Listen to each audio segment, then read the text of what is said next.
چکھا ذرا ادھر کر ادھر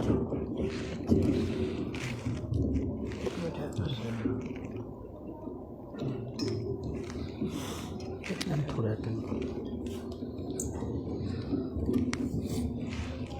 ٹھیک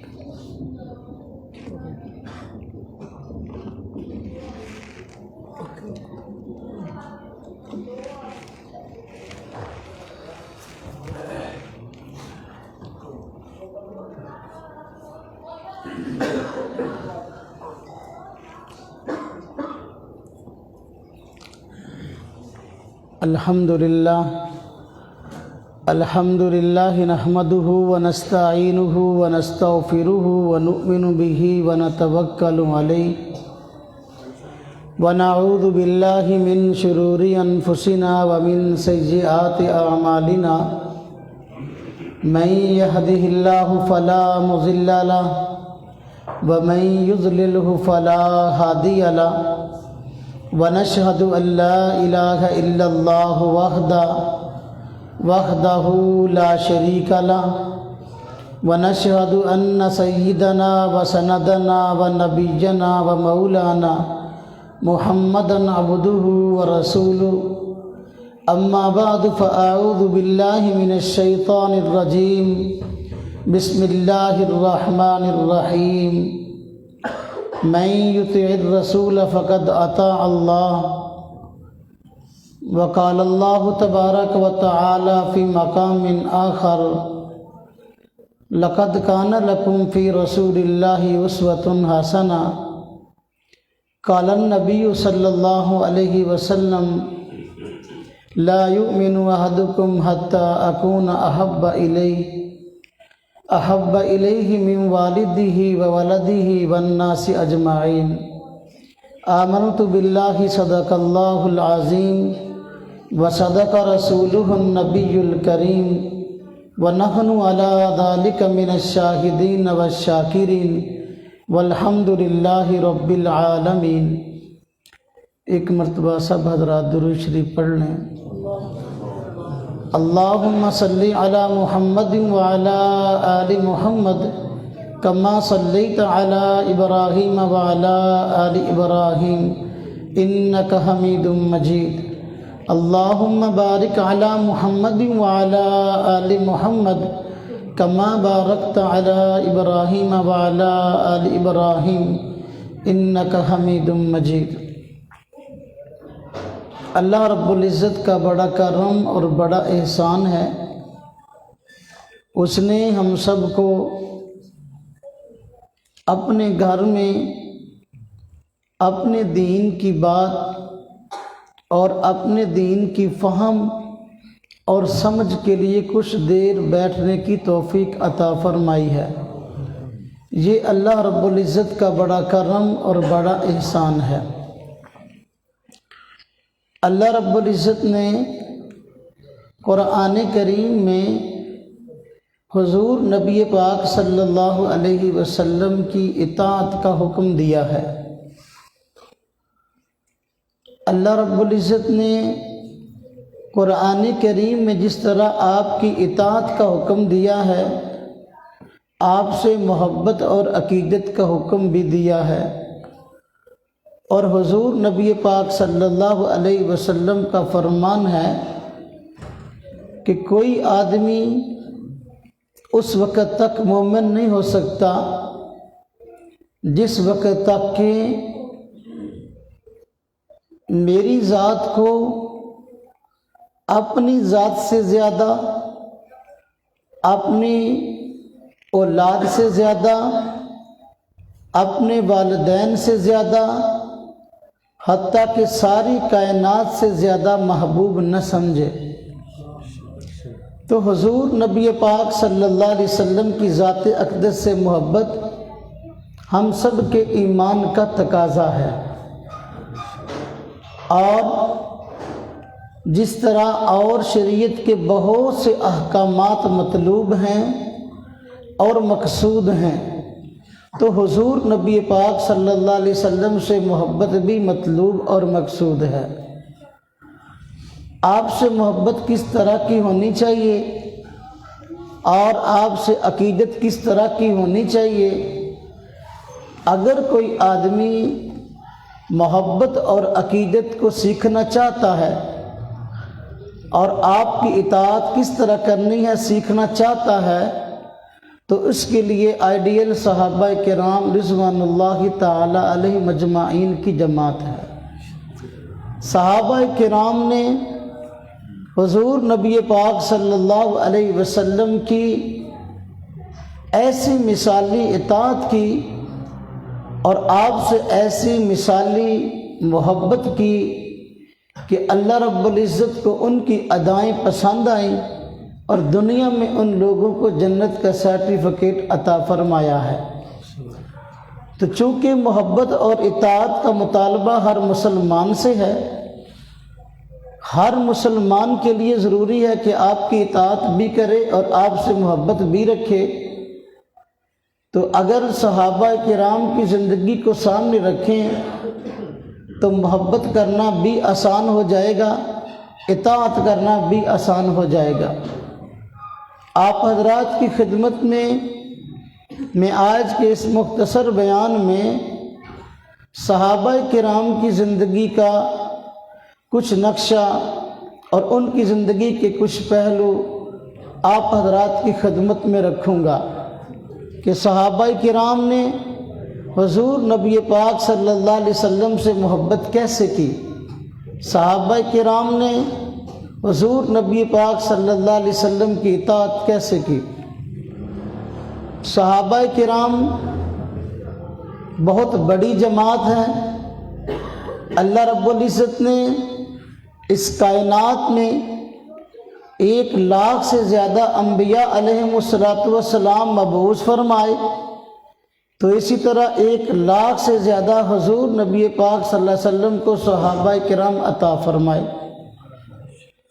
تو صحابہ کرام میں سب کا تذکرہ تو مشکل ہے، اجمالاً سب کا تذکرہ اور تفصیلاً خلفائے راشدین کا تذکرہ آپ حضرات کی خدمت میں کروں گا۔ جیسا کہ قاری صاحب ابھی کچھ دیر پہلے فرما رہے تھے، صحابہ کرام میں سیدنا ابوبکر صدیق رضی اللہ عنہ کا مقام واقعی تمام صحابہ سے نمایاں ہے۔ حضور نبی پاک صلی اللہ علیہ وسلم پر ایمان لانے میں پہل کرنے والے سیدنا ابوبکر صدیق ہیں، اطاعت کرنے والے بھی سب سے پہلے ابوبکر صدیق ہیں، محبت کرنے والے بھی سب سے پہلے سیدنا ابوبکر صدیق ہیں۔ اگر کسی نے ایمان پیش کرنا ہو یا اپنے ایمان کو چیک کرنا ہو کہ میرا ایمان ٹھیک ہے کہ نہیں، سیدنا ابوبکر صدیق کی شخصیت کو دیکھ لے۔ کسی نے اپنے آپ کو یہ چیک کرنا ہو کہ میں حضور کا فرما بردار ہوں کہ نہیں، سیدنا ابوبکر صدیق کی زندگی کو چیک کر لے۔ کسی آدمی نے اگر محبت کا پیمانہ چیک کرنا ہو کہ میرے محبت کا پیمانہ کیا ہے، سیدنا ابوبکر صدیق رضی اللہ عنہ کس طرح حضور سے محبت فرماتے تھے، سیدنا ابوبکر صدیق کو دیکھ لے۔ حضور نبی پاک صلی اللہ علیہ وسلم پر ایمان لانے کے بعد سیدنا ابوبکر صدیق نے اپنا مال، اپنی جان، اپنا وقت، غرض سب کچھ سیدنا نبی پاک صلی اللہ علیہ وسلم پہ لٹا دیا تھا۔ آپ واقعات میں ابتدائی واقعات کی طرف جائیں۔ جب حضور نبی پاک صلی اللہ علیہ وسلم نے اعلان نبوت فرمایا، سیدنا ابوبکر صدیق رضی اللہ عنہ نے آپ کے ہاتھ پر ایمان قبول کیا، تو بات دعوت دینے کی آئی۔ جب حضور نبی پاک صلی اللہ علیہ وسلم کفار مکہ کو دعوت دینے کے لیے جاتے ہیں تو ابوبکر صدیق رضی اللہ عنہ آپ کی محبت میں اور آپ کی اطاعت میں آپ کے ساتھ جاتے ہیں، حرم کی حدود میں داخل ہوتے ہیں۔ توحید کی دعوت جب دی جاتی ہے، مشرکین مکہ کو پسند نہیں آتی، مشرکین مکہ اس سے پریشان ہو جاتے ہیں، بلکہ الٹا حضور نبی پاک صلی اللہ علیہ وسلم کو بھی مارتے ہیں، حضرت ابوبکر صدیق رضی اللہ عنہ کو بھی مارتے ہیں، اور اتنا مارتے ہیں کہ ابوبکر صدیق رضی اللہ عنہ بے ہوش ہو جاتے ہیں، آپ کو گھر لایا جاتا ہے، اور آپ کی والدہ جو اس وقت کے مسلمان نہ تھی وہ آپ کی خدمت کرتی ہے، دیکھ بھال کرتی ہے۔ جب آپ علاج و معالجہ کے بعد سب سے پہلے ہوش میں آتے ہیں تو جو گفتگو فرماتے ہیں وہ بڑی عجیب ہے۔ سیدنا ابوبکر صدیق آنکھیں کھولتے ہیں، آنکھیں کھولنے کے بعد سب سے پہلے پوچھتے ہیں، بتائیں حضور نبی پاک صلی اللہ علیہ وسلم کا کیا حال ہے؟ نہ اپنی مار کی پرواہ، نہ اپنی جان کی پرواہ، نہ اپنے زخموں کی پرواہ، بلکہ ہوش میں آتے ہی سب سے پہلے حضور کی فکر ہے۔ تو یہ محبت ہے اور یہ اطاعت ہے۔ اللہ رب العزت نے سیدنا ابوبکر صدیق رضی اللہ عنہ کو ایسی مثالی محبت اور ایسی مثالی اطاعت کا جذبہ دیا تھا کہ جب دنیا ساری آپ کی مخالف تھی، یہاں تک کہ مکہ والوں نے حضور نبی پاک صلی اللہ علیہ وسلم کو شہید کرنے کا عزم کر لیا، آپ کے گھر کا گھیراؤ کر لیا، ایسے کڑے وقت میں سیدنا ابوبکر صدیق کی اطاعت، سیدنا ابوبکر صدیق کی محبت دیکھنے کے قابل ہے۔ سیدنا ابوبکر صدیق رضی اللہ عنہ حضور نبی پاک صلی اللہ علیہ وسلم کے ساتھ ہجرت کے سفر پہ نکلتے ہیں۔ ہجرت کا سفر کس قدر کٹھن اور کس قدر مشکل ہے آپ سب حضرات جانتے ہیں۔ اس سفر کے دوران جو پریشانیاں سامنے آئیں وہ لوگوں سے مخفی نہیں ہیں۔ سیدنا ابوبکر صدیق رضی اللہ عنہ حضور نبی پاک صلی اللہ علیہ وسلم کو غار ثور میں لے کے جاتے ہیں۔ غار ثور کا سفر بڑا طویل ہے اور بڑا مشکل مرحلہ ہے، رستے میں کانٹے دار جھاڑیاں۔ آج بھی جو لوگ عمرہ کے لیے جاتے ہیں، جو لوگ حج پہ جاتے ہیں تو بسا اوقات غار ثور پہ جانا ہوتا ہے۔ بعض لوگ اس مقام پہ جاتے ہیں جہاں حضور نبی پاک صلی اللہ علیہ وسلم اور سیدنا ابوبکر صدیق ٹھہرے تھے، تو وہاں پر رستہ بڑا آج بھی طویل ہے، آج بھی مشکل ہے، پھر بھی حالانکہ آج رستے بن گئے ہیں لیکن کٹھن مرحلہ ہے۔ سیدنا ابوبکر صدیق کے ایمان کو داد دیجئے، ان کی محبت کو داد دیجئے، ان کی اطاعت کو داد دیجئے کہ جب غار ثور پہ چڑھ رہے ہیں، میلوں کا سفر ہے، حضور نبی پاک صلی اللہ علیہ وسلم تھک جاتے ہیں، سیدنا ابوبکر صدیق رضی اللہ عنہ حضور نبی پاک صلی اللہ علیہ وسلم کو اپنے کندھے پہ بٹھا لیتے ہیں، کندھے پہ سوار کر کے غار ثور پہ چڑھتے ہیں۔ یہ ایمان کے اعلیٰ ہونے کی دلیل ہے، اطاعت کے اعلیٰ ہونے کی دلیل ہے، محبت کے اعلیٰ ہونے کی دلیل ہے۔ جب غار میں پہنچتے ہیں، ابوبکر صدیق رضی اللہ عنہ پہلے غار کو صاف کرتے ہیں، سوراخوں کو بند کرتے ہیں، جو کپڑا میسر تھا اس سے تمام سوراخوں کو بند کر لیا، لیکن ایک سوراخ رہ گیا جس کو بند کرنے کے لیے کپڑا نہیں تھا۔ سیدنا ابوبکر صدیق رضی اللہ عنہ نے اب وہاں پر اپنی ایڑی مبارک رکھ دی ہے اور سیدنا نبی پاک صلی اللہ علیہ وسلم آپ کی گود میں آرام فرما ہے۔ ادھر کالا ناگ آتا ہے اور ابوبکر صدیق کو ڈس لیتا ہے۔ سیدنا ابوبکر صدیق ناگ کے زہر کو برداشت کر لیتے ہیں اور یہاں تک کہ تکلیف کی جب انتہا ہوتی ہے تو بے اختیار آنکھوں سے آنسو نکلتے ہیں۔ سیدنا ابوبکر صدیق کی آنکھوں سے آنسو نکلے تو حضور نبی پاک صلی اللہ علیہ وسلم کے چہرہ اقدس پہ پڑے۔ ابوبکر صدیق رضی اللہ عنہ کے آنسو گرنے کی وجہ سے حضور کی آنکھ کھل جاتی ہے تو دیکھتے ہیں ابوبکر صدیق آنسو بہا رہے ہیں۔ آپ نے پوچھا ابوبکر ہوا کیا، کیوں پریشان ہو؟ عرض کیا یا رسول اللہ صلی اللہ علیہ وسلم ناگ نے ڈس لیا ہے جس کی وجہ سے تکلیف میں ہوں۔ آپ نے فرمایا ابوبکر دکھاؤ زخم آیا کس جگہ ہے۔ آپ اپنی ایڑی مبارک کو دکھاتے ہیں، حضور نبی پاک صلی اللہ علیہ وسلم وہاں اپنا لعاب مبارک لگاتے ہیں، اللہ پاک شفا عطا فرما دیتے ہیں۔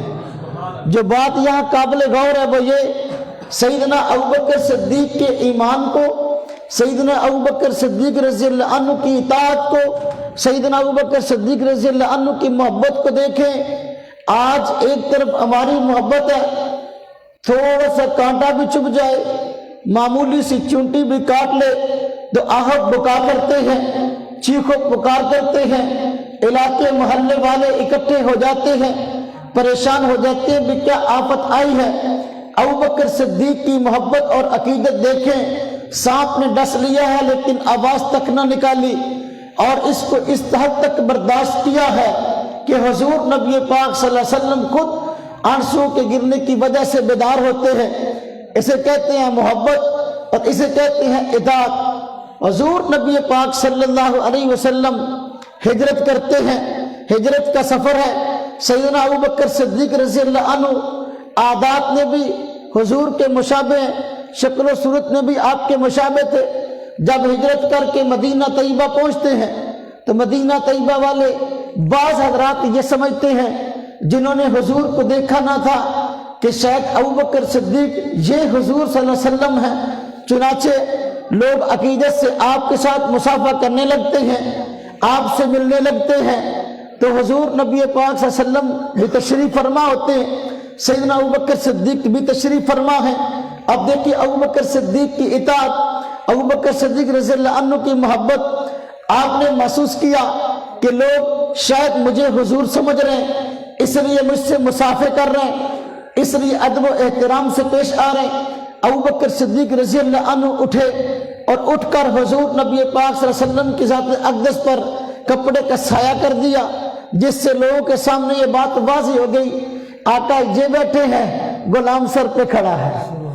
اسے کہتے ہیں محبت۔ آج کسی کو تھوڑی سی محبت، تھوڑی سی عقیدت، تھوڑا سا پروٹوکول مل جائے تو وہ کہتا ہے میرا مقام اور مرتبہ اب جو لوگوں کے سامنے شان ظاہر ہے، میں اپنی پوزیشن کو کم کیوں کروں۔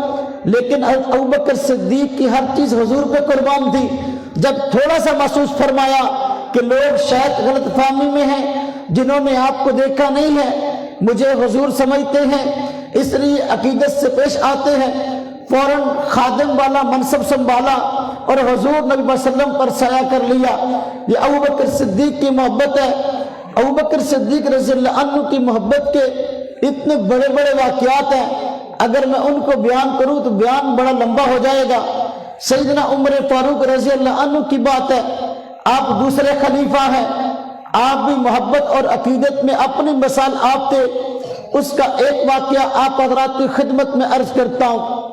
ایک مرتبہ مدینہ طیبہ میں دو آدمیوں کا جھگڑا ہو گیا، جن میں سے ایک یہودی تھا اور دوسرا نام کا مسلمان جو دل سے منافق تھا، یعنی کلمہ تو دل سے زبان سے پڑھتا تھا لیکن دل سے مومن نہ تھا، یعنی منافق تھا۔ ایک یہودی کا اور منافق کا جھگڑا ہوا۔ اب اتفاقاً ایسا تھا کہ اس جھگڑے کے اندر، اس معاملے کے اندر یہودی سچا تھا، منافق جھوٹا تھا۔ یہودی نے اس لیے کہا فیصلہ کروانے کے لیے حضور صلی اللہ علیہ وسلم کے پاس چلتے ہیں، کیونکہ اس کو یقین تھا حضور انصاف کرتے ہیں اور انصاف کی بنیاد پہ فیصلہ کرتے ہیں، اس لیے کہا کہ فیصلہ حضور سے کرواتے ہیں۔ جو آدمی کلمہ طیبہ پڑھتا تھا، نام کا مسلمان تھا اور اصل میں منافق تھا، وہ کہنے لگا نہیں، بلکہ فیصلہ یہودی سردار کعب بن اشرف سے کروائیں گے۔ اب اس بات پہ اختلاف ہوا۔ آخرکار جب اس منافق کو شرم دلائی گئی کہ تم کلمہ پڑھتے ہو، نام حضور کا لیتے ہو اور پھر فیصلہ کرانے کی بات کعب بن اشرف سے کرتے ہو جو یہودی ہے، تمہیں شرم نہیں آتی؟ وہ اس بات پہ شرمندہ ہوا اور حضور صلی اللہ علیہ وسلم کے پاس فیصلہ کرانے کے لیے تیار ہو گیا۔ جب حضور کے پاس دونوں پہنچے اور آپ صلی اللہ علیہ وسلم نے دونوں کی بات سنی، انصاف کے مطابق سچی بات یہودی کی معلوم ہوئی، اس لیے اس کے حق میں فیصلہ کر دیا۔ جب اس کے حق میں فیصلہ کیا، منافق اس پہ راضی نہ ہوا، باہر نکلے۔ منافق کہنے لگا ہم اس فیصلے کو دوبارہ کروائیں گے۔ یہودی نے کہا دیکھو فیصلہ میرے حق میں ہو چکا، اب دوبارہ فیصلہ کیوں؟ وہ کہنے لگا نہیں، میں دوبارہ فیصلہ چاہتا ہوں اور میں اس فیصلے پر راضی نہیں ہوں۔ ہم حضرت عمر کے پاس چلیں گے، اور جا کر ان کے سامنے معاملہ رکھیں گے اور فیصلہ ان سے کروائیں گے۔ چونکہ یہودی اس معاملے میں سچا تھا، اس کو جس طرح حضور کے بارے میں یقین تھا کہ آپ سچ فیصلہ کرتے ہیں، آپ حق فیصلہ کرتے ہیں، اسی طرح حضرت عمر فاروق کے بارے میں بھی یقین تھا، آپ بھی حق کے مطابق فیصلہ کرتے ہیں۔ چنانچہ جب حضرت عمر فاروق کے پاس پہنچے، آپ گھر میں موجود تھے، دروازے پہ دستک دی، حضرت عمر فاروق تشریف لائے۔ جب باہر نکلے تو یہودی نے اپنا مدعا بیان کیا کہ دیکھو ہم دونوں کا جھگڑا ہوا تھا، فیصلے کے لیے ہم حضور کے پاس گئے تھے اور حضور نے میرے حق میں فیصلہ کیا ہے، لیکن یہ آدمی جو زبان سے کلمہ پڑھتا ہے اور اپنے آپ کو مسلمان کہتا ہے، یہ کہتا ہے کہ میں اس فیصلے پر راضی نہیں ہوں، میں فیصلہ عمر فاروق رضی اللہ عنہ سے کرواؤں گا۔ حضرت عمر فاروق رضی اللہ عنہ فرمایا اچھا یہ بات ہے تو پھر ٹھہرو میں ابھی آتا ہوں۔ حضرت گھر تشریف لے گئے۔ منافق کے ذہن میں یہ بات تھی کہ میں زبان سے کلمہ پڑھتا ہوں، مسلمانوں کے ساتھ نمازیں پڑھتا ہوں، مسلمان مجھے مسلمان سمجھتے ہیں، حضرت عمر فاروق رضی اللہ عنہ بھی مجھے مسلمان سمجھتے ہوئے میرے حق میں فیصلہ کریں گے۔ اس کا گمان یہ تھا کہ میری سائڈ ماریں گے کیونکہ میں زبان سے کلمہ پڑھتا ہوں۔ اس گمان کے ساتھ حضرت عمر فاروق کے پاس آیا، لیکن جب حضرت عمر فاروق رضی اللہ عنہ گھر سے نکلے تو پھر نکلتے ہی اس منافق کی گردن اڑا دی اور ساتھ ہی جملہ ارشاد فرمایا جو حضور صلی اللہ علیہ وسلم کے فیصلے پہ راضی نہ ہو، میرا اس کے بارے میں یہی فیصلہ ہے۔ جو حضور کے فیصلے پہ راضی نہ ہو، میرا اس کے بارے میں یہی فیصلہ ہے۔ یہ ہے حضور سے محبت، یہ ہے حضور کی اطاعت۔ محبت کہتے ہیں تو اسے، اطاعت کہتے ہیں تو اسے۔ خلیفہ راشد حضرت عثمان رضی اللہ عنہ صحابی رسول ہیں۔ مدینہ طیبہ کے اندر پانی کی کمی تھی، جس طرح پہلے بھی کمی تھی اور آج بھی کمی ہے۔ اگر آپ پیپسی کی بوتل لیں وہ بھی تقریباً اتنے کی، منرل واٹر کی بوتل لیں وہ بھی تقریباً اتنے کی، آج بھی وہاں پہ یہی حساب ہے۔ پانی کی کمی تھی، مسلمانوں کو پانی لینے میں بڑی مشکلات تھی۔ وہاں ایک کنواں تھا جس کو مسلمان بھی استعمال کرتے تھے اور یہودی بھی استعمال کرتے تھے، ملکیت میں تھا ایک یہودی کے۔ مسلمانوں سے وہ مجبوری کا نجائز فائدہ اٹھاتے ہوئے قیمت زیادہ وصول کرتا اور الٹا پریشان بھی کرتا اور باتیں بھی کرتا۔ جب حضور نبی پاک صلی اللہ علیہ وسلم کو اس کا علم ہوا کہ مسلمان پانی کی تنگی کی وجہ سے پریشان ہے اور وہ کنواں ایک یہودی کی ملکیت ہے، تو حضور نبی پاک صلی اللہ علیہ وسلم نے فرمایا اس کنویں کو خرید کر جو آدمی مسلمانوں کے لیے وقف کرے گا اس کے لیے جنت کی بشارت ہے۔ آپ نے یہ بات ارشاد فرمائی۔ حضرت عثمان رضی اللہ عنہ مجلس سے اٹھے اور گئے یہودی کے پاس اور اس کے پاس جا کر معاہدہ کیا اور خرید و فروخت والا معاملہ کیا۔ اس کو کہا کنواں ہمیں بیچ دو، وہ بیچنے کے لیے تیار نہیں تھا کیونکہ پیسے زیادہ وصول کرتا تھا اور اس کا اچھا خاصا کاروبار چلا ہوا تھا۔ حضرت عثمان رضی اللہ عنہ نے نہایت فہم اور فراست سے کام لیتے ہوئے اس کو اس بات پہ قائل کر لیا کہ پورا کنواں نہیں بیچتے تو آدھا مجھے بیچ دو، آدھا آپ کی ملکیت رہے گا، آدھا میری ملکیت رہے گا، تو چلو آپ کا بھی کام چلتا رہے گا، میرا بھی کام چلتا رہے گا۔ یہودی تھا، اس کا دماغ کام کرنا چھوڑ گیا اور اس نے اس پہ معاملہ کر لیا اور خرید و فروخت ہو گئی۔ آپ نے آدھا کنواں خریدا اور خریدنے کے بعد حضور نبی پاک صلی اللہ علیہ وسلم کو آ کر عرض کیا یا رسول اللہ صلی اللہ علیہ وسلم وہ کنواں میں نے آدھا خرید لیا ہے۔ یہودی سے یہ معاہدہ ہو گیا کہ دیکھو کنویں سے ایک دن پانی تم پیو گے، ایک دن کنویں سے پانی ہم پیئیں گے، تو لہذا جس دن باری ہماری ہو مسلمانوں کو اجازت دیجئے 2 دن کا پانی بھر لیا کریں۔ چنانچہ یہ حکمت عملی طے ہوئی کہ جس دن مسلمانوں کی باری ہوتی مسلمان اس دن کے پینے کا پانی بھی بھر لیتے، اگلے دن کا پانی بھی بھر لیتے۔ اب اگلے دن یہودی بیٹھا انتظار کرتا رہتا کہ بھئی کوئی گاہک آئے گا اور پیسہ کماؤں گا، لیکن صورتحال یہ تھی کہ مسلمان 2 دن کا پانی بھر چکے ہوتے تھے، اس کی دکان ٹھنڈی پڑ گئی، مجبور ہو گیا۔ حضرت عثمان رضی اللہ عنہ کی منت سماجت کر کے کہا کہ بھئی یہ باقی آدھا بھی تم خرید لو، اب میں اس کو اپنے پاس نہیں رکھ سکتا۔ حضرت عثمان رضی اللہ عنہ نے وہ کنواں خریدا اور خریدنے کے بعد مسلمانوں کے لیے وقف کر دیا۔ حضور نبی پاک صلی اللہ علیہ وسلم مجلس میں فرما رہے جو آدمی کنویں کو خریدے اور اس کو مسلمانوں کے لیے وقف کرے اس کے لیے جنت کی بشارت ہے۔ حضرت عثمان بغیر بتائے، بغیر اعلان کیے، بغیر دکھلاوا کیے یہودی کے پاس گئے ہیں، کنواں خرید کے واپس آئے ہیں اور آ کر بتا دیا حضور کنواں ہمارا ہو گیا۔ مسلمانوں کو فرمائے کہ پانی بھرا کریں، یہ حضور سے محبت ہے، یہ حضور کی اطاعت ہے کہ حضور نے عمومی ارشاد فرمایا تھا۔ حضرت عثمان رضی اللہ عنہ کے پاس پیسے تھے، زیارت نے گوارا نہ کیا کہ میرے پیغمبر کا حکم ہو، میرے پیغمبر کی طرف سے ایک اعلان ہو اور میرے پاس گنجائش بھی ہو تو میں اس کنویں کو نہ خریدوں، اور اس اعلان کی وجہ سے بھی کہ جنت کی بشارت ہے، حضور جنت کی بشارت دے رہے ہیں، کنواں خریدنا جنت کی بشارت حاصل کرنا یہ بہت بڑے اعزاز کی بات ہے، اس لیے اٹھے کنواں خریدا اور جنت کے مستحق بن گئے، حضور صلی اللہ علیہ وسلم کی مثالی اطاعت بھی حاصل کر لی اور مثالی محبت بھی حاصل کر لی۔ بس سمجھ آ رہی تک تو نہیں گئے۔ خلفائے راشدین میں سیدنا علی المرتضیٰ رضی اللہ تعالی عنہ ہے جو مثالی شخصیت ہے، مسلمانوں کے سر کے تاج ہے۔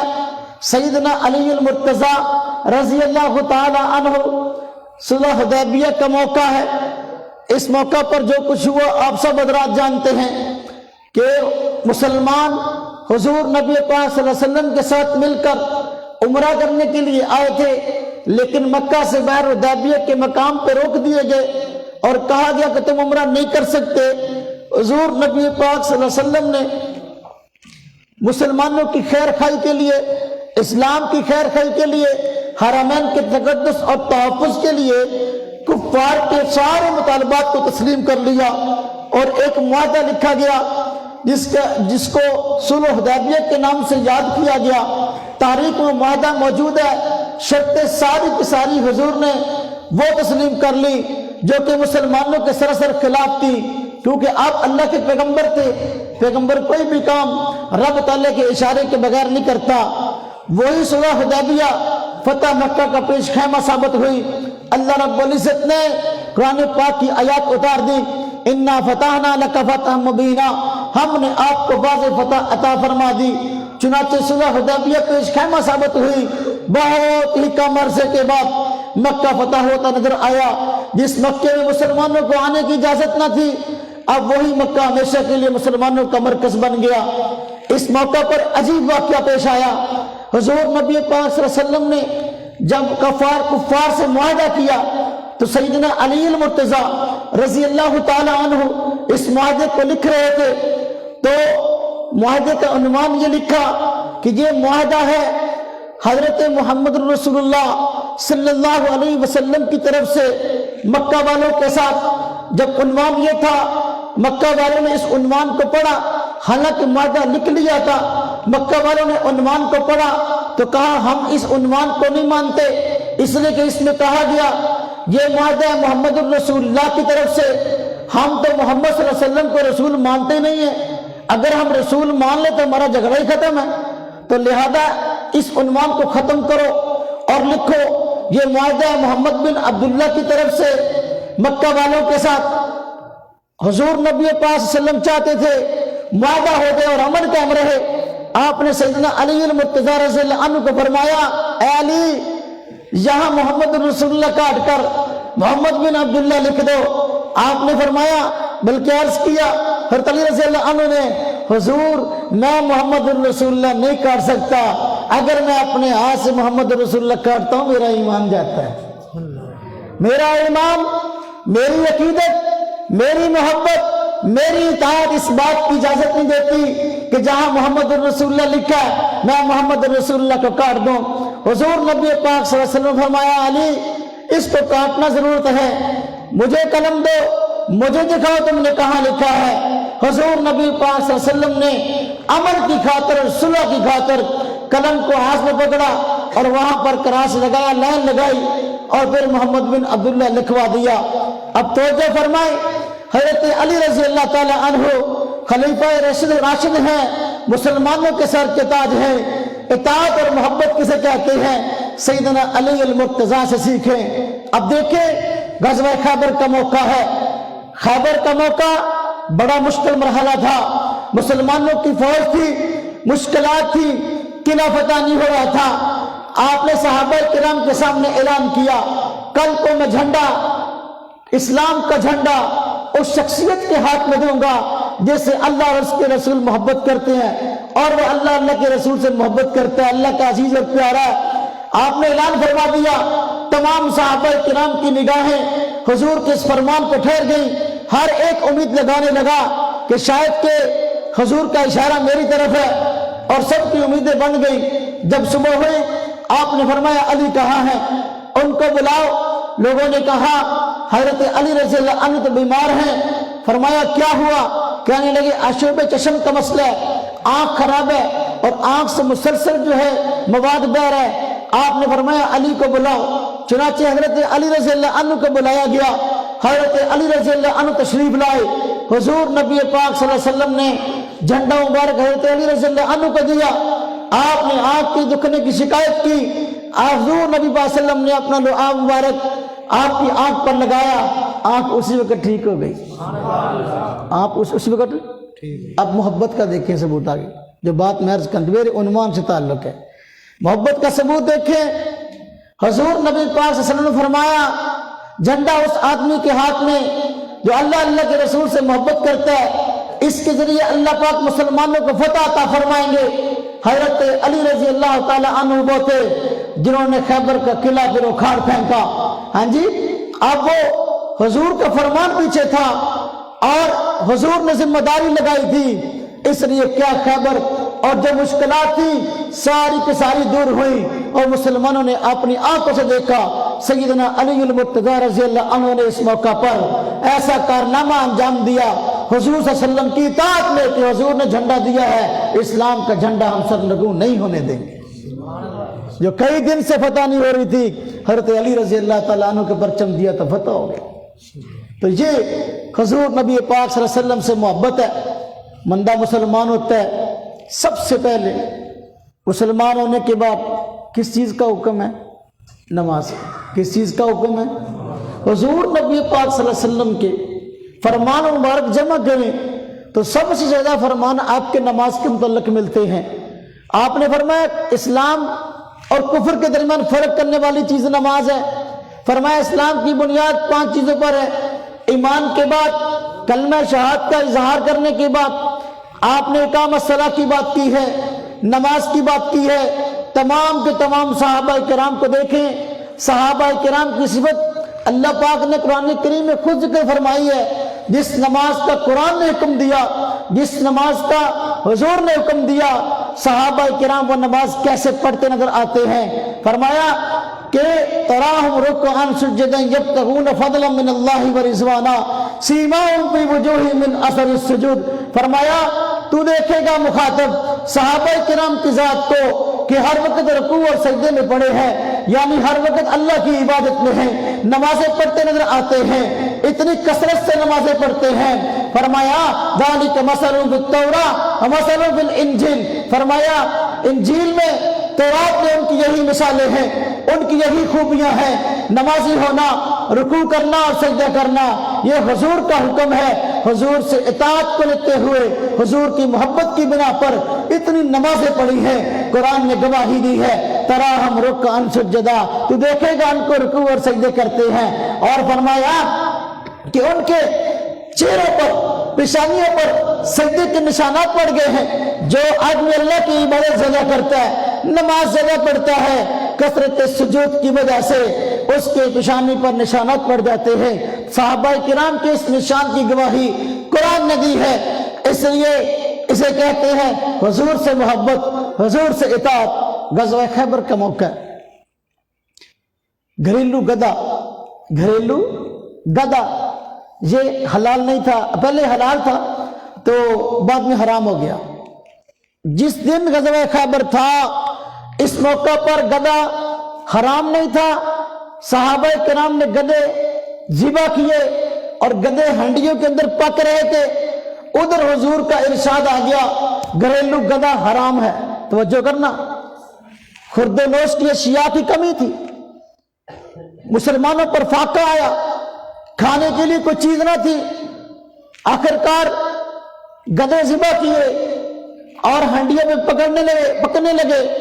حضور نبی پاک صلی اللہ علیہ وسلم کا فرمان جاری ہوا عین اس موقع پر جس وقت کی بھوک بھی شدید تھی، فاقہ بھی شدید تھا، لیکن اس موقع پر آپ کا حکم آیا گدا حرام ہے۔ وہ ہڈیاں جو کہ چولہے پر پکی ہوئی تھی اور کھانے کے لیے بالکل تیار تھی، صحابہ کرام کے کانوں کے اندر حضور نبی پاک صلی اللہ علیہ وسلم کا فرمان پڑتا ہے تو وہ ساری کی ساری ہنڈیاں بہا دی گئیں، کسی صحابی نے بھی ایک لقمہ بھی گدے کے گوشت کا اپنے حلق سے نیچے نہیں اتارا۔ اسے کہتے ہیں حضور کی محبت، حضور کی اطاعت۔ وہ فاقہ ہو، آدمی بھوک سے مر رہا ہو تو انسان کہا چلو یار میں کہہ دوں گا مجھے بات نہیں پہنچی تھی، میں کہہ دوں گا کہ جی وہ مجھے بھوک زیادہ لگی تھی، میں تو مرنے لگا تھا، جان بچانے کے لیے 2 لقمے کھائے، لیکن ایسی بات ارشاد نہیں فرمائی۔ صحابہ کرام میں ایک صحابی بھی ایسا نہیں ملتا کسی نے عذر پیش کیا ہو کہ میں مرنے لگا ہوں اس لیے چند لقمے کھانے کی اجازت دیجیے۔ تمام صحابہ کرام کے کان میں حضور نبی پاک صلی اللہ علیہ وسلم کا حکم پڑا، اسی وقت فل ہانڈیاں اڈھیل دی، کسی نے بھی گدے کا گوشت استعمال نہ کیا۔ اسے کہتے ہیں حضور کی اطاعت اور اسے کہتے ہیں حضور کی محبت۔ ایک واقعہ اور عرض کروں پھر بات کو ختم کر دیتا ہوں۔ آپ کو علم ہے حضور نبی اکرم صلی اللہ علیہ وسلم مکہ میں اعلان نبوت فرماتے ہیں، مسلمانوں کی تعداد تھوڑی تھی، مدینہ شریف میں تشریف لاتے ہیں، اللہ پاک نے تعداد بڑھا دی، اسلام دور تک پھیلنے لگا۔ ابتداء اسلام میں شراب پینے کی اجازت تھی اور حرام نہیں تھی، تو مسلمان حلال سمجھتے ہوئے بعض پیتے تھے۔ بعض صحابہ کرام کے متعلق آتا ہے انہوں نے جب حلال تھی اس دور میں نہیں پی، یہ ایک الگ موضوع ہے، لیکن جو بات سمجھانا چاہتا ہوں وہ یہ، شراب حلال تھی، صحابہ کرام استعمال کرتے تھے۔ حضور نبی پاک صلی اللہ علیہ وسلم نے جب قرآن پاک کی یہ آیات آئیں انما الخمر والمیسر والانصاب والازلام رجس من عمل الشیطان، فرمایا یہ شراب جوئے پانسے سب شیطانی کام ہے، ان کو چھوڑ دو۔ جب یہ حکم حضور نبی پاک صلی اللہ علیہ وسلم پہ نازل ہوا، آپ نے منادی کو بھیجا کہ لوگوں کو بتا دو شراب حرام ہو گئی ہے۔ جب اعلان ہوا صحابہ کرام کے کان میں یہ بات پڑی، کئی صحابہ کرام کے متعلق یہ بات آتی ہے کہ شراب انہوں نے مٹکے سے نکال کر پیالے میں یہ گلاس میں ڈالی، منہ کے قریب لے جانے لگے تھے کہ حضور کا فرمان سن لیا، حضور کی طرف سے اعلان کو سن لیا کہ شراب حرام ہو گئی ہے، اسی وقت منہ کو لگانا گوارا نہ کیا بلکہ اس کو پھینک دیا۔ مدینہ کی گلیوں کے اندر شراب کے مٹکے توڑ دیے گئے۔ کسی صحابی نے اگر عذر پیش نہیں کیا کہ حضور صلی اللہ علیہ وسلم ہمارے اتنی قیمت کی شراب تھی، ہماری اتنی قیمت کی شراب تھی، لہذا ہم کسی غیر مسلم کو، کسی عیسائی کو بیچیں یہ کریں، نہ حضور کا حکم سنا، کان میں پڑا، فوراً جو ہے مدینہ کی گلیوں کے اندر مٹکے توڑ دیے، شراب بہتی نظر آئی۔ اسے کہتے ہیں اطاعت اور اسے کہتے ہیں محبت۔ حجۃ الوداع کے موقع پر حضور نبی پاک صلی اللہ علیہ وسلم نے اعلان فرمایا اور یہ سود حرام ہے، یہ جو قرضے دے کر منافع پر لوگوں کو پیسے دیے ہیں اس کو چھوڑ دو، اور سب سے پہلے فرمایا بھئی اس کو چھوڑو، آج تک جو معاملہ ہوا وہ اللہ پاک معاف فرما دیں گے، توبہ استغفار کر لو۔ جنہوں نے کسی سے سودی پیسے دیے ہوئے ہیں واپس لینے ہو تو اصل رقم واپس لے سکتا ہے، باقی نہیں۔ اپنے چچا کے متعلق فرمایا میرے چچا حضرت عباس نے لوگوں کو سودی قرضے دے رکھے تھے تو میں وہ تمام قرضے معاف کرتا ہوں، اصل رقم بھی معاف کرتا ہوں، سود بھی معاف کرتا ہوں۔ حضرت عباس رضی اللہ عنہ کتنا نقصان ہوا آپ خیال بھی نہیں کر سکتے، لیکن حضور کا فرمان سنا، حضور نے فرمایا سب سے پہلے میں اپنے چچا کی باری ان کو سامنے لاتا ہوں بطور مثال کے، انہوں نے جن جن لوگوں کو قرضے دے رکھے ہیں، اصل سود تو کیا اصل پیسے بھی معاف ہیں، کسی سے کوئی پیسہ نہیں لیا جائے گا۔ حضرت عباس رضی اللہ تعالیٰ عنہ نے کوئی اس کے جواب میں نہیں کہا کہ نہیں میں پیسے اصل تو ضرور لوں گا، اسے کہتے ہیں محبت، اسے کہتے ہیں اطاعت۔ اللہ رب العزت ہم سب کو حضور نبی اقدس صلی اللہ علیہ وسلم سے سچی محبت اور سچی اطاعت نصیب فرمائے، اور اللہ پاک صحابہ کرام کے نقش قدم پر چلنے کی توفیق عطا فرمائے۔ وآخر دعوانا ان الحمد للہ رب العالمین۔